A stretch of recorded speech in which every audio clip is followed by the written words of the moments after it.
do a random act of creativity, the first question we always ask is, what is it?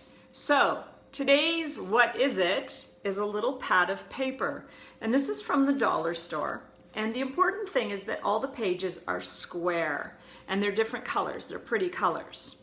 And the second question is, what can we do with it? Well, in the case of paper, there's a lot of stuff we can do with it, but the one that I'm going to pick today is we can fold it. So let's get started on our random act.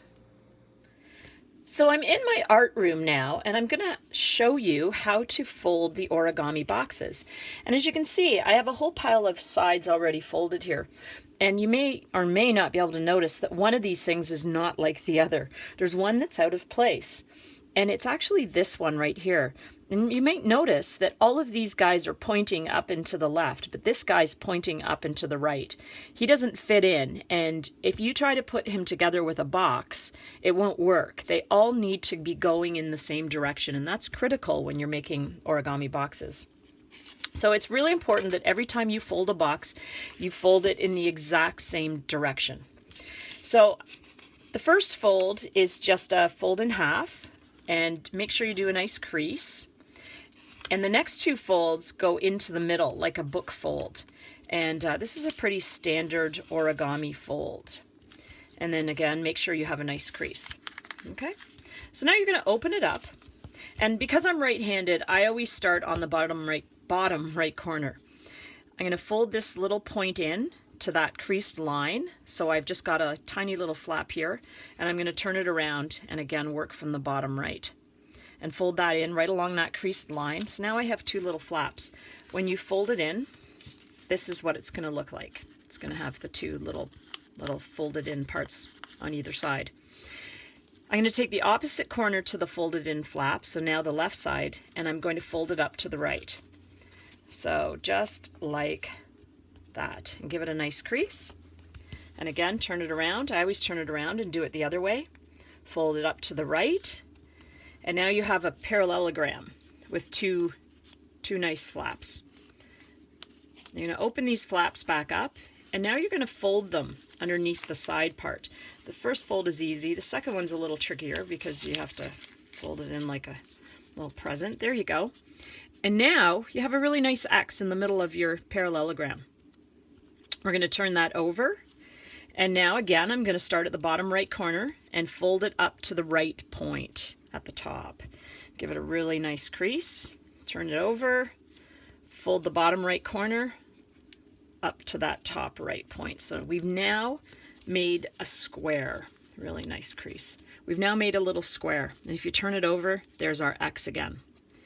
And now you can add it to your other sides, and we're ready to fold the box.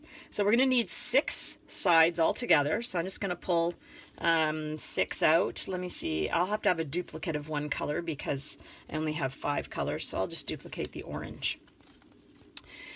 So I'm going to start with the orange as the bottom. So I'll turn it over, and I'm going to grab one of the other colors. And when you add a piece, you always add it to the piece, the side that doesn't have a flap. So I'm going to start, and I'm actually just going to take the point and slide it right in under that little flap right there. Okay? So it looks like that. Now I'm going to turn it over, and I want to do the other side. So I'll grab the yellow, and I'll put it underneath this little flap. So that's the bottom of our base.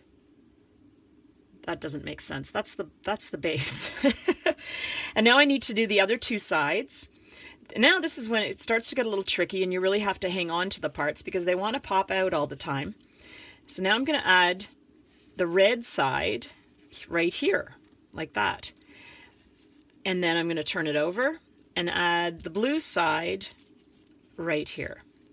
Okay, so now you can see the base has four sides now. Now here's the tricky part. You're going to want to hang onto this really well, because we're now going to start to fold these up and put these points into the sides. And again, this is where creases come in really handy. And hold on really tight because they want to pop out. Trust me, and I'm sure it'll happen to me. And you'll be able to see that it does happen to me as well, even though I've made so many of these. Oh, and there goes one. And turn it to the next one. So I tend to work in a circle. I do one side at a time and get that in like that. There we go. And finally, the last one. And so far, success, nothing's popped out, but if it does, you just pop it back in again. And there we go. Excellent. So now we have 5 sides. 1, 2, 3, 4, 5. 5 sides are done. So it's just the top now that we need to put on. And this is when you find a little treat or a little present. I have a little angel pin that I'm actually going to stick in this little box. So that would be a present for somebody. And then I'm going to put the lid on like this. So we want the flaps on all 4 sides. So I'm going to put this flap in first. I'm going to turn it around and put this flap in. And then only 2 remaining. And these ones you got to kind of fold down a little bit and push them in. And then again, push this one in. Perfect. And now I have a closed box, a really pretty closed box. And you can see the top I did in orange and the bottom I did in orange, and then the other colors are all around.